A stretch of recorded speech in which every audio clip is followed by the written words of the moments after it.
let's move on to let's stay in Manchester. Like I said, we'll do it by cities, and let's go to Man United. And potentially, this is the most interesting team of them all. Man United need a lot. They need a lot, and one of the areas which they need is a midfielder, but they also need fullbacks, potentially centre halves, potentially another number nine, some wingers as well. But I've gone with a midfielder, and I've gone with a slightly more defensive midfielder. Now with Ten Hag, and I think this signing is going to be very indicative of Erik Ten Hag. Ten Hag likes to play 4-2-3-1, likes to play a double pivot, and one of the facets of a double pivot is a defensive midfielder that won't move beyond 16 yards off the back four. He wants a defensive midfielder playing in that double pivot. And I don't think Man United have that. McTominay isn't that. Fred isn't that. Matic has left. Pogba's left. Donny van de Beek isn't that. So they need to sign one. And you can look, like Basuma was the guy for United. Bruno Guimaraes was the guy for United. Both of them have gone to other Premier League rivals in a sense. I mean, Newcastle will be rivals for United very soon. So I've gone with, and again, this could be boring, could be a little bit hipster, could be not very original. Where am I here? I've gone with Ibrahim what's his name?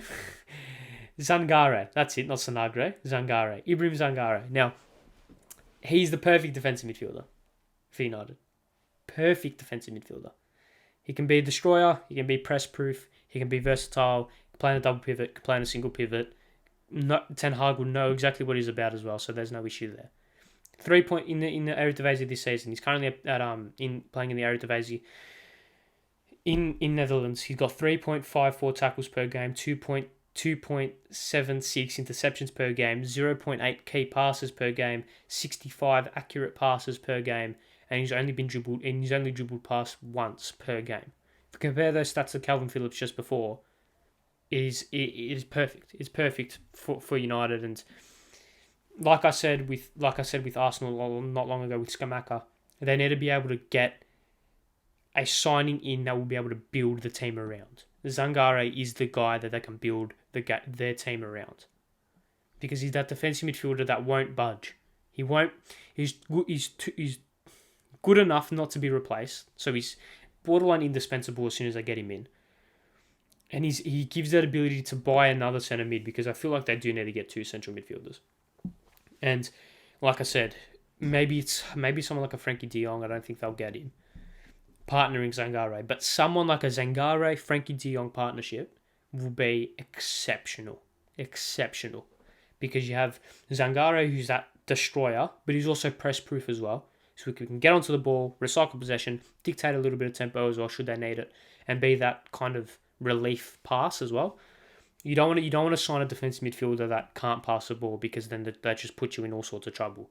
Zangare can pass the ball. He's very comfortable on possession, but his main gig is being a destroyer. He's one of the best in the world at that. So if they can get him in and then partner him with someone like a Frankie de Jong, I mean, should I say it, partner him with someone like a Paul Pogba. I mean, Pogba and Zangare, giving Pogba that license to go forward and to break into those half spaces, breaking between the lines, and having Zangare's protection would have been perfect. But obviously Pogba thought not, and he's off to Juventus. So yeah, that is the first sign they need to make, because like I said with Arsenal with the number 9, that if United get that defensive midfielder in the squad and get him playing and get him fitted in and get that continuity with him in training and in pre-season, then the rest of the team will build from there. I think he's the perfect player. If we bring up his heat map, where are we? Here we go. Yeah, like just everywhere for United, everywhere. And he's the signing for United. I mean, like I said, it's almost like he's cut the pitch in half and just like replicated it. He's kind of like just duplicated it. Can play behind the halfway line and be a little bit more defensive. Can press high. Can be that kind of regista type player, maybe a little bit less ball playing, but can be that high pressing defensive midfielder. Perfect for United. Perfect signing for Manchester United. And he's the number one guy on Manchester United's list for me. This is the guy they need to get more than anyone else, because he will be able to transform United from the ground and just make them into a brand new team. This is the guy United need. Brilliant on the ball, brilliant in possession. Like, that's the same thing. Brilliant on the ball, brilliant off the ball, leadership, still young. Ten Hag knows what he's all about. Everything about this screams, sign him right now. Cheap as well. He won't be that expensive. I know money's no issue for United, but yeah. I don't see why this is questionable. This is the guy United need. So yeah. Let's move on and let's go to Merseyside with the final team.